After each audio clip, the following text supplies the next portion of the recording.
మేమందరం ఏమనుకుంటామండి, మీడియా మిత్రులు మీరందరూ, రేవంత్ రెడ్డి అంటే పాత తెలుగుదేశం ఆయన చంద్రబాబు నాయుడు శిష్యుడు అనుకుంటాం. అంతేనా? చంద్రబాబు నాయుడు గారు నిన్న అతిపెద్ద డీల్ ఒకటే సంస్థతోటి 500 కంప్రెస్డ్ బయోగ్యాస్ ప్లాంట్స్ డీలు ఉట్టి రిలయన్స్ సంస్థతోటి సంతకం పెట్టిండు. 65,000 కోట్ల ఇన్వెస్ట్మెంట్ అది ఒక రిలయన్స్ సంస్థ.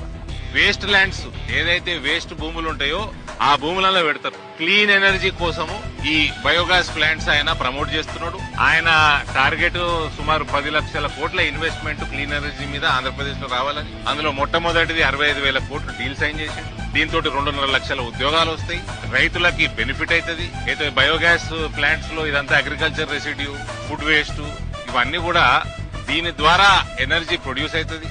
రైతులకి అదనపు ఇన్కమ్ అవుతుంది. దాదాపు రైతులు సంపాదించే దానికంటే 30,000 రూపాయలు అదనంగా రైతులకి మేలు జరుగుతుంది. రిలయన్స్ సంస్థ గుజరాత్ బయట అతిపెద్ద ఇన్వెస్ట్మెంట్